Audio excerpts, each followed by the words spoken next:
Buenas tardes para todos. Mi nombre es Juliana Erazo, soy residente de primer año de oftalmología de la Pontificia Universidad Javeriana y el día de hoy vamos a hablar sobre parálisis del tercer nervio craneal. Para iniciar, entonces vamos a recordar un poco la anatomía que es muy importante para entender esta patología.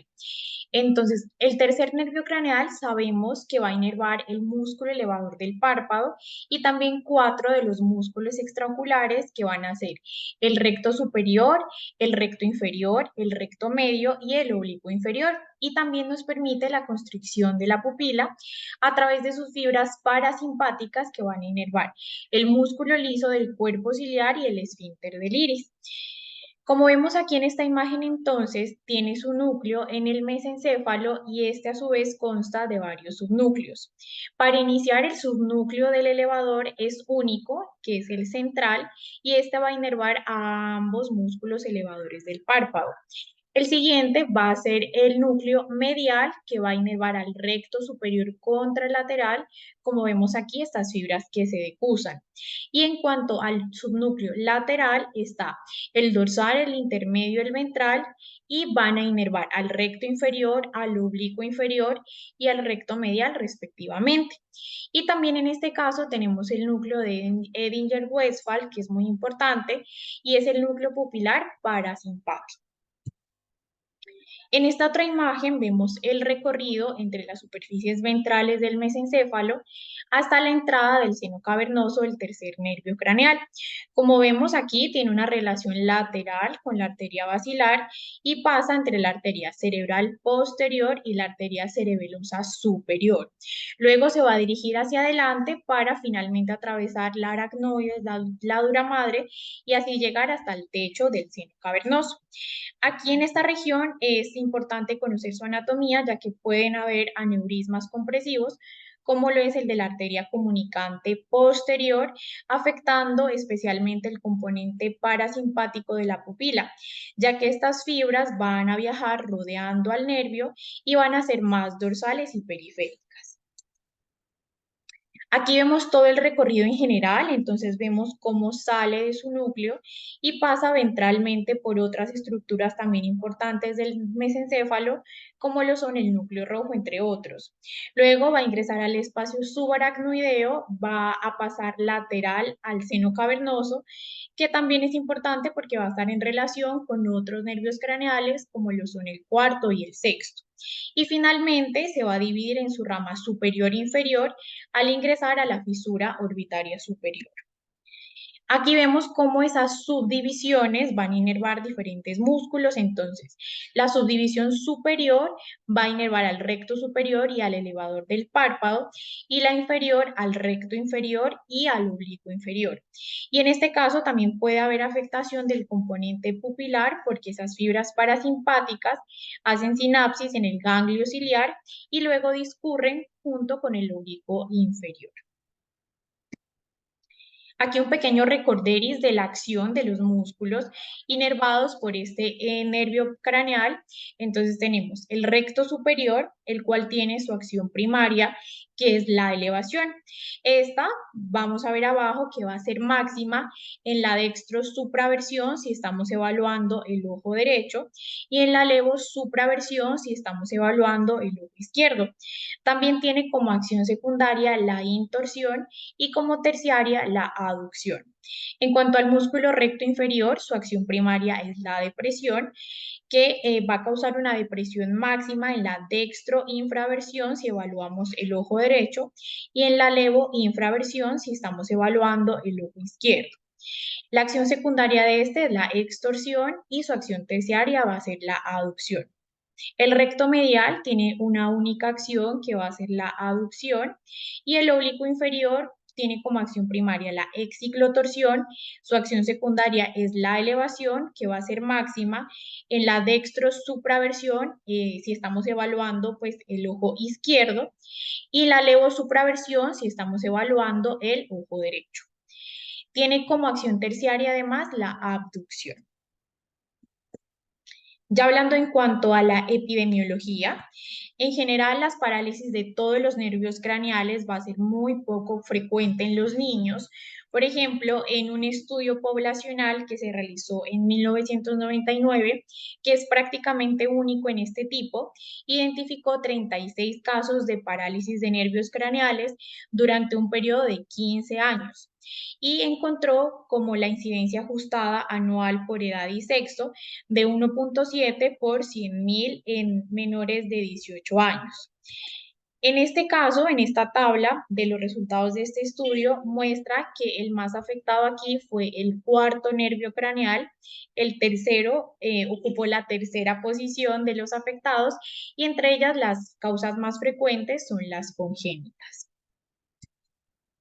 Ya pasando a hablar sobre las manifestaciones clínicas, una de las principales diferencias de una parálisis congénita de una adquirida es que en los niños no se van a quejar de una diplopia a diferencia de los adultos, debido a que ellos ignoran o van a suprimir esa segunda imagen o es porque ya tienen una ambliopía superpuesta. A menudo los niños son llevados a consulta porque sus padres notan la tosis o el estrabismo.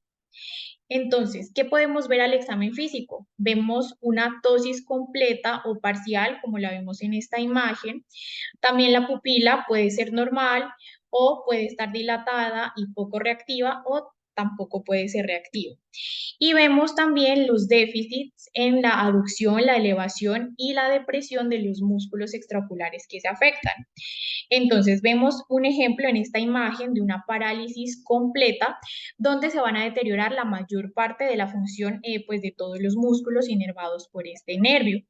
Vemos cómo aquí el déficit en la aducción es significativo y también se produce una exotropia en la posición primaria de la mirada. Además, si los elevadores también se afectan, se produce una hipotropia ipsilateral.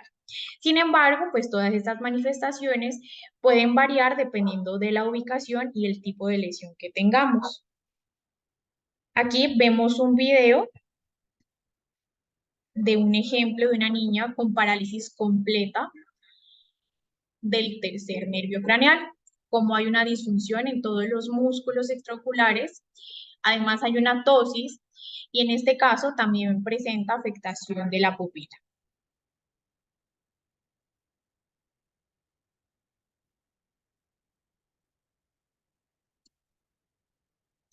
Bueno, ahora vamos a hablar un poco de las lesiones nucleares. Estas son muy raras y se van a asociar generalmente a otros signos de afectación mesencefálica. Tenemos diferentes escenarios. Al recordar entonces que los músculos elevadores del párpado van a ser controlados por un solo núcleo, estos pueden estar afectados bilateralmente o no estarlo en lo absoluto. Y también pueden causar afectación muscular aislada de los músculos extraoculares. El hallazgo más común es la parálisis unilateral del tercer nervio, con debilidad de los rectos superiores ipsilaterales y contralaterales, teniendo en cuenta que están inervados por ese subnúcleo que está cruzado. Y además una ptosis bilateral incompleta por compromiso del subnúcleo caudado central único. También pueden aparecer como parálisis bilaterales con preservación de los párpados por ese único subnúcleo y una ptosis bilateral aislada con preservación de los músculos extraoculares y las pupilas. También la parálisis nuclear en algunos raros casos puede asociarse con una ptosis ipsilateral y una retracción del párpado contralateral, como lo vemos en esta imagen. Esto es porque se altera una entrada inhibidora del tercer nervio y se produce una ptosis por una lesión fascicular. Y esto se va a llamar el síndrome de párpado más menos, pues traducido al español. Hay que tener en cuenta también que estas lesiones nucleares causadas por infarto a menudo van acompañadas de lesiones fasciculares. dado que ambos están irrigados por las ramas paramedianas de la arteria basilar y se van a definir por diferentes signos y síntomas acompañantes que también nos van a permitir definir su ubicación. Por ejemplo, entonces habrá una ataxia contralateral si hay afectación del núcleo rojo o del pedúnculo cerebeloso superior. El temblor cerebeloso puede aparecer en el síndrome de Claude, donde hay parálisis del tercer nervio ipsilateral y signos cerebelosos contralaterales. Puede haber también una hemiparesia contralateral en una lesión del pedúnculo cerebral, como sucede en el síndrome de Weber, y podemos observar movimientos coreiformes contralaterales o temblores cuando se afecta el núcleo rojo o sustancia negra, como en el síndrome de Bennett. En cuanto a las lesiones extraaxiales, la isquemia es una causa muy poco común de parálisis del tercer par en los niños y en ellos es mucho más frecuente la presencia de traumas o parálisis congénitas, también llamadas desinervación, y pues son mucho más comunes. En los adultos vamos a observar que la isquemia es una de las principales causas y otras causas que se describen es la hernia uncal, los aneurismas de la carótida interna, de la comunicante posterior, de la cerebelosa superior, de la basilar o la cerebral posterior, también infecciones, procesos inflamatorios o de invasión neoplásica, y también se han reportado algunos casos posteriores a vacunas. Ya hablando de las lesiones del seno cavernoso, aquí es muy importante ya que este tipo de lesiones involucran otros nervios craneales y se acompañan de diferentes manifestaciones clínicas. Por ejemplo, si hay afectación del cuarto nervio craneal, los pacientes refieren una diplopia vertical. Si hay afectación del sexto nervio, van a referir una diplopia horizontal o una endotropia. Y si hay afectación de la rama oftálmica del trigémino, se van a quejar de dolor o entumecimiento. Y si se afectan las fibras oculosimpáticas, puede aparecer el síndrome de Horner. Ya en cuanto a las lesiones orbitarias, generalmente estas producen otros signos orbitarios, como lo son neuropatía óptica, inyección conjuntival o quemosis, y también la presencia de proptosis. Ahora vamos a hablar sobre la etiología. Entonces, esta va a depender también del lugar. En las lesiones nucleares o fasciculares, su etiología puede ser congénita, desmielinizante, isquémica, inflamatoria, vascular, neoplásica o traumática. En el espacio subaracnoideo pueden ser causadas por aneurisma, meningitis, carcinomatosa, procesos inflamatorios, infecciosos o neoplásicos. En el seno cavernoso, su etiología se deriva de trombosis, fístula, neoplasias y procesos isquémicos, inflamatorios, infecciosos, aneurisma o disección de la arteria carótida interna. Y en cuanto al componente orbitario, pueden originarse por procesos neoplásicos, inflamatorios, infecciosos o traumáticos. A grandes rasgos, esta a menudo es congénita y se dice que esta va a estar relacionada con eventos intrauterinos o relacionados con el nacimiento. Aquí el traumatismo postnatal también es una causa importante y también se ha descrito como etiología la migraña infantil. Hay ciertos también reportes de casos de procesos infecciosos, especialmente virales, después del COVID, que cursan con parálisis del tercer nervio craneal en los niños. Y en cuanto a los aneurismas, pues son muy raros, pero hay ciertos pacientes que tienen otros factores de riesgo que deberían considerarse para estos, como lo son la presencia de poliquistosis renal, coartación de la aorta o el síndrome de Ehlers-Danlos.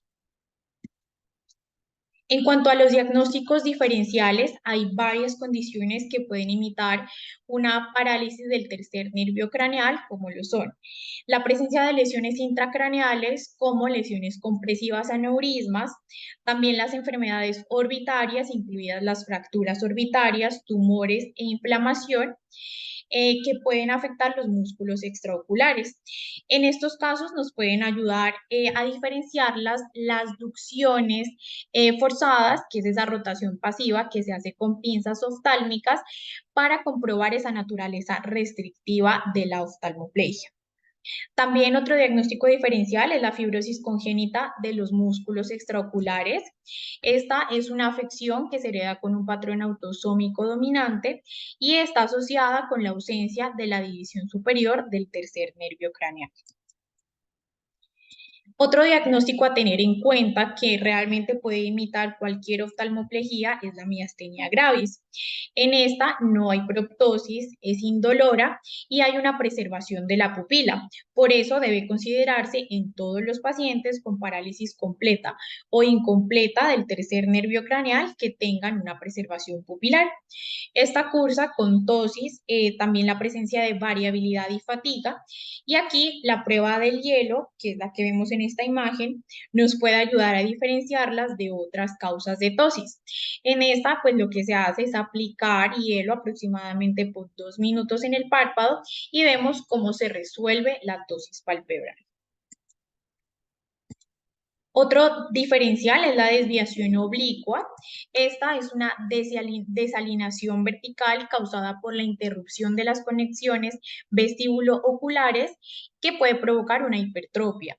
Esta por lo general se asocia a otros signos de la fosa posterior, entre los que se incluyen otras neuropatías craneales, la pérdida hemisensorial o hemiparesia.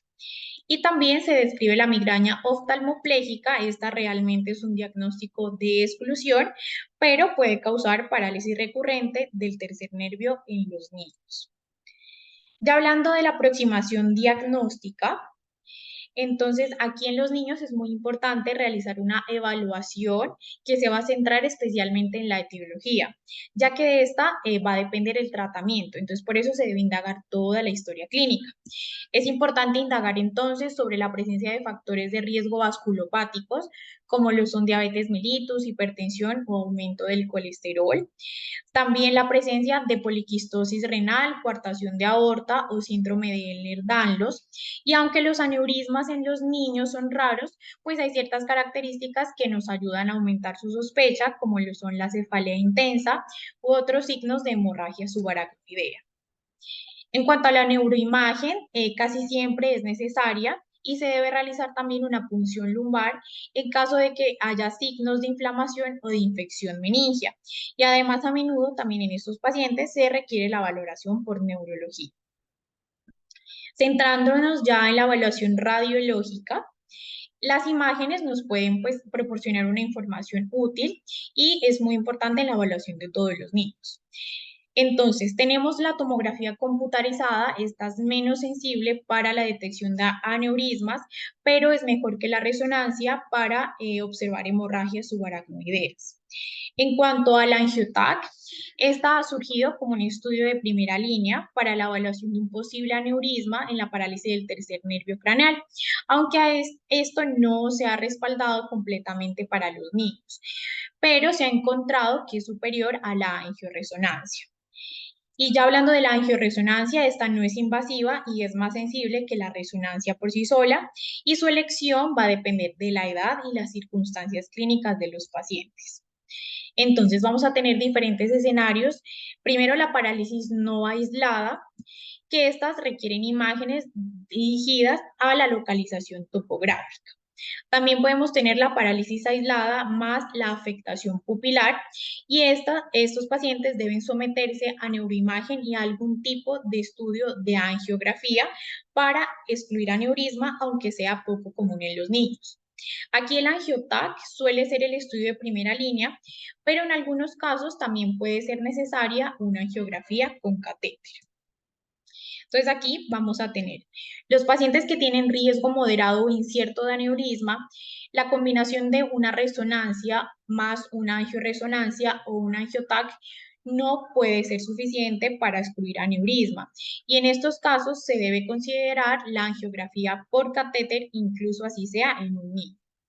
Por el contrario, si el riesgo de aneurisma es bajo o el de angiografía es muy alto, por ejemplo, niños que tengan insuficiencia renal, que tengan reacciones anafilácticas o riesgo de accidente cerebrovascular, la resonancia magnética sola puede ser razonable siempre y cuando el médico pues tenga la confianza, la capacidad y haya la disponibilidad pues de realizar el estudio.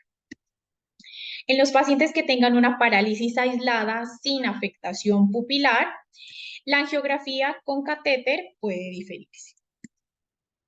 Ya centrándonos en cada escenario, entonces tenemos la congénita o de larga duración. En estos casos pueden no requerir neuroimagen si son estáticas, pero podrían llegarse a considerar en los pacientes que cursen con enfermedad progresiva, que tengan nuevos hallazgos neurológicos o etiología incierta, y por lo general se hace con una resonancia nuclear magnética. En cuanto a las parálisis completas con preservación pupilar, en especial en aquellos sin factores de riesgo vasculopáticos, deben someterse a pruebas de neuroimagen. Generalmente va a ser una resonancia de cerebro y de órbita para descartar lesiones en masa intracraneales o anomalías del desarrollo cerebral. Estos pacientes, no, a diferencia de los adultos, donde las neuroimágenes pueden diferirse, en los niños sí se recomiendan hacerse. Además, en todos los pacientes, pues deben evaluarse en un intervalo más o menos entre 24 a 48 horas durante una semana, porque muchos aneurismas desarrollan afectación pupilar tardía. En cuanto a las parálisis parciales y preservación pupilar, requieren una resonancia nuclear magnética para descartar una lesión masiva. La resonancia, el angiotac o la angioresonancia probablemente sean suficientes para excluir un aneurisma en un paciente con baja sospecha y como regla general estos pacientes no requieren angiografía por catéter a menos que tengan un alto riesgo de tener aneurismas. Se debe considerar entonces en todos los pacientes, incluidos los niños, si los hallazgos clínicos son muy sugestivos de aneurisma, por ejemplo, los que presenten un dolor de cabeza intenso u otros signos de hemorragia subaracnoidea y cuando la resonancia nuclear magnética es normal.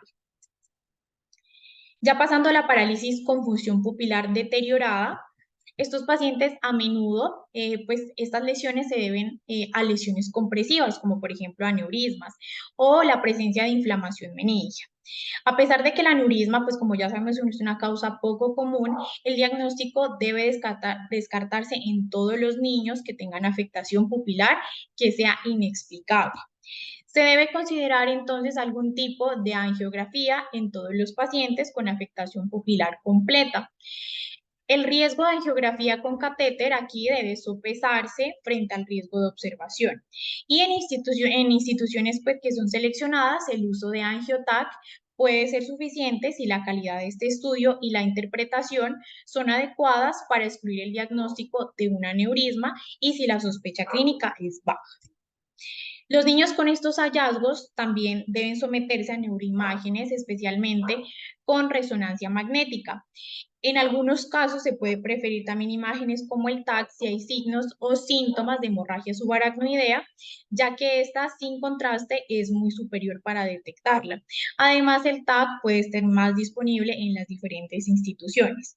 Sin embargo, la resonancia es mejor para obtener imágenes del trayecto de todo el tercer par y así detectar etiologías que no sean aneurismas y que nos puedan causar esta parálisis. También si se cuenta con la ayuda de un neuroradiólogo, podría utilizarse este recurso para determinar qué tipo de imagen es mejor.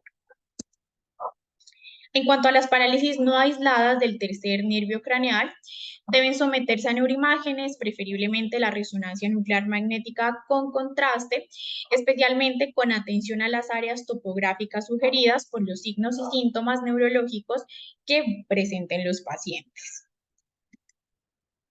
Para hablar ya sobre el tratamiento, este va a depender de la causa subyacente y el objetivo va a ser maximizar esa función visual, incluida pues la alineación de los ojos. Generalmente se va a observar mejoría en pacientes que tengan factores de riesgo vasculopáticos conocidos o también en los pacientes que tengan en relación con migraña. Los niños con parálisis traumática del tercer nervio, particularmente aquellos que tienen una parálisis parcial, pueden experimentar una resolución espontánea y esta mejoría suele ocurrir dentro de los primeros meses después del trauma. Aquí también la terapia con prismas puede emplearse para esas desviaciones pequeñas, comitantes y de larga duración. Entonces, en este caso, se puede colocar un prisma de Fresnel de potencia suficiente para alinear los ojos en el cristal de las gafas de los niños. Pues esta es una terapia que se describe en la literatura, pero en sí creo que no está disponible en nuestro medio. La cirugía de estrabismo. Juliana, aquí hemos tenido los prismas de Fresnel. Hay que tenerlos de todas las potencias, de todos los tamaños, y eso hace que los más, digamos, los más frecuentes escaseen, pero en general es una terapia, digamos, transitoria que sirve. Sí. Doctora, tengo entendido que son muy costosos. Nunca los he usado, no los he visto tampoco, pero no sé si son muy costosos o Sí, no. Julia tiene, cuando ortóptica, pregúntenle a Julita, ella tenía, nosotros en una época compramos como una colección y eso duró un mundo de tiempo, yo creo que ella todavía tiene, pero eso luego ha sido un poco difícil conseguirlos.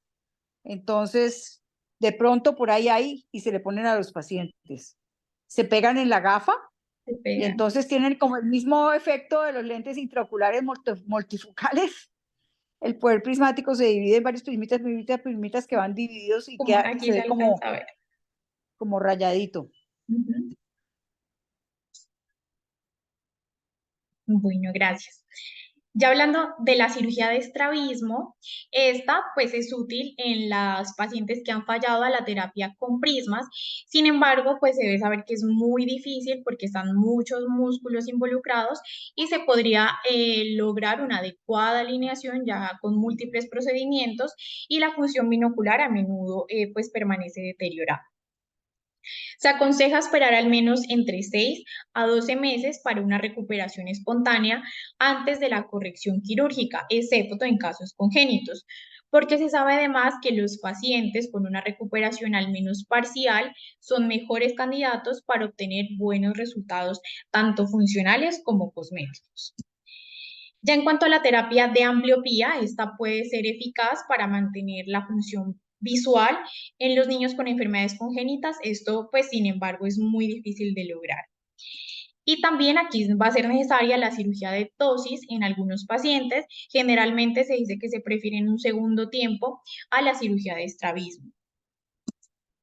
Hablando ya un poquito de la cirugía como tal, la selección del procedimiento pues va a depender del número de músculos involucrados y su condición, así como la presencia o ausencia de rotaciones paradójicas.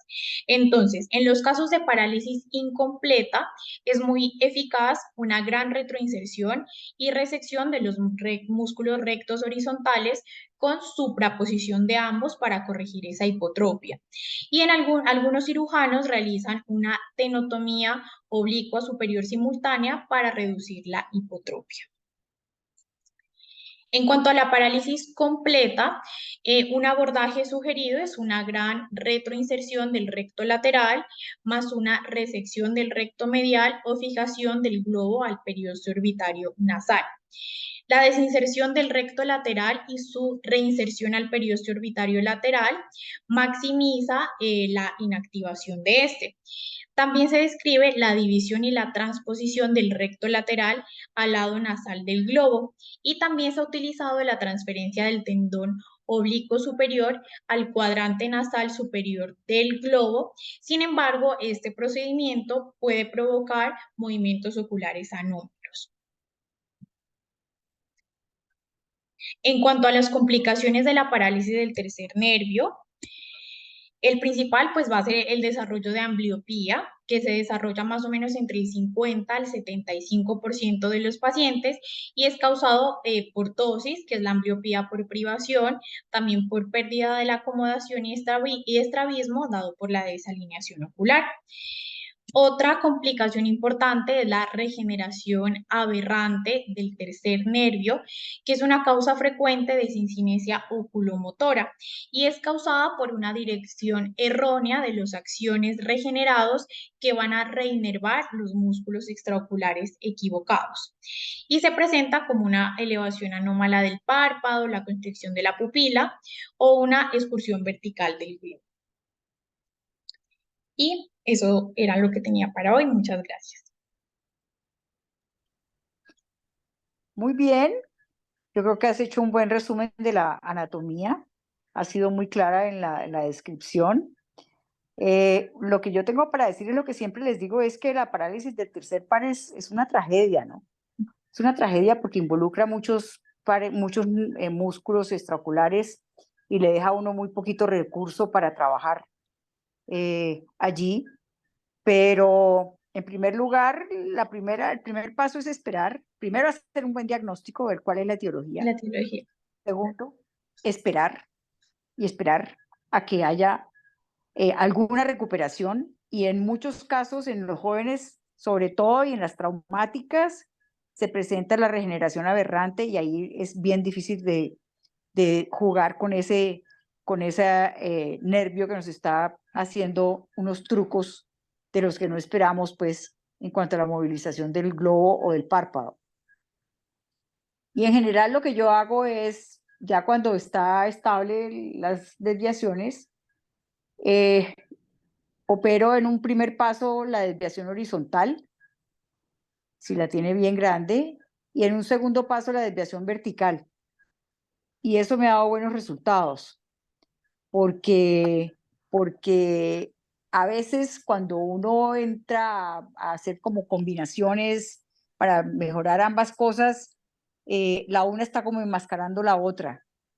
Entonces, cuando uno resuelve la parte horizontal, le queda puramente la parte vertical, y al quedar la parte vertical la puede resolver, digamos, de una forma más simple. O No sea, sería el sé, segundo tiempo quirúrgico. Sí. sí. Ah, De ok. hecho, trabajamos una paciente en conjunto que la doctora hizo primero la horizontal y yo le hice la vertical, aunque sigue con una hipotropia, pero bueno, ahí va la paciente joven que valoramos. No sé si se acuerda usted, doctora. Y claro, claro, claro. ¿Cuándo le Ujú. operaste la parte vertical? ¿Hace poquito? Uy, hace como unos 2 meses aproximadamente, pero ella es una mujer joven, entonces, claro, ella todavía se ve la desviación y siempre llega a la consulta muy triste y llora, bueno, siempre es como muy.